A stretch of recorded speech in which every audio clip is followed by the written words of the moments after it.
Hello everyone, welcome to Sanmarga classes.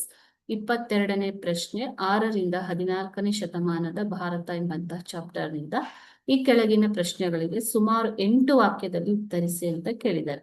ಕಾಶ್ಮೀರದ ಕಾರ್ಕೋಟರ್ ಲಲಿತಾದಿತ್ಯ ಮುಕ್ತಪೀಡನ ಸಾಧನೆಗಳೇನು?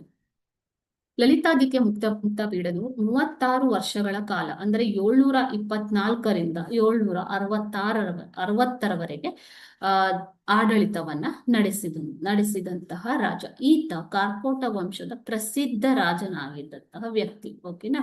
ಕಾರ್ಕೋಟ ಸಾಮ್ರಾಜ್ಯದ ಗಡಿಗಳನ್ನ ವಿಸ್ತರಿಸಿದ ಕೀರ್ತಿ ಲಲಿತಾದಿತ್ಯ ಮುಕ್ತಪೀಡನಿಗೆ ಸಲ್ಲುತ್ತದೆ. ಲಲಿತಾದಿತ್ಯ ಹುಟ್ಟಿನಿಂದಲೇ ಧೈರ್ಯಶಾಲಿ ಮತ್ತು ಮಹತ್ವಾಕಾಂಕ್ಷೆ ಉಳ್ಳವರಾಗಿದ್ದರು. ಅವರು ಕನೌಜ್ನ ಯಶೋವರ್ಮನನ್ನ ಸೋಲಿಸ್ತಾರೆ. ಶಾಹಿ ರಾಜವಂಶವನ್ನ ಸೋಲಿಸುವ ಮೂಲಕ ಕಾಬೂಲ್ ಮೇಲೆ ತಮ್ಮ ಪ್ರಾಬಲ್ಯವನ್ನ ಸ್ಥಾಪಿಸಿದರು.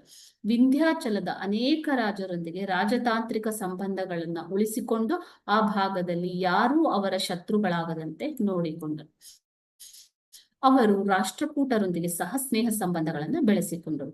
ಅದೇ ರೀತಿ ಅವರು ತಮ್ಮ ಸಾಮ್ರಾಜ್ಯದ ಪ್ರಭಾವವನ್ನ ಪೂರ್ವದಲ್ಲಿ ಬಂಗಾಳದವರೆಗೆ ವಿಸ್ತರಿಸಿದರು. ಓಕೆನಾ. ಪೂರ್ವದಲ್ಲಿ ಬಂಗಾಳದವರೆಗೆ ತನ್ನ ಸಾಮ್ರಾಜ್ಯವನ್ನ ವಿಸ್ತರಿಸಿದ ಕೀರ್ತಿ ಲಲಿತಾದಿತ್ಯನಿಗೆ ಸಲ್ಲುತ್ತದೆ. ಲಲಿತಾದಿತ್ಯ ಚೀನಾದ ಟಾಂಗ್ ರಾಜರೊಂದಿಗೂ ಕೂಡ ಸ್ನೇಹವನ್ನ ಬೆಳೆಸ್ತಾರೆ. ಓಕೆ. ಅವರ ನೆರವು ಪಡೆದು ಟಿಬೇಟಿಯನ್ನರ ವಿರುದ್ಧ ಹೋರಾಡಿದರು ಮತ್ತು ಅವರ ನಿಯಂತ್ರಣದಲ್ಲಿದ್ದ ವಾಯುವ್ಯ ಭಾರತದ ಬಹಳಷ್ಟು ರಾಜ್ಯಗಳನ್ನ ಸ್ವತಂತ್ರಗೊಳಿಸಿದರು. ಅಲ್ಲದೆ ತನ್ನ ಕಾರ್ಕೋಟ ಸಾಮ್ರಾಜ್ಯವನ್ನ ಟರ್ಕಿಯವರೆಗೂ ಕೂಡ ವಿಸ್ತರಿಸಿಕೊಳ್ತಾರೆ. ಓಕೆ. ಟರ್ಕಿವರೆಗೆ ವಿಸ್ತರಿಸಿದರು.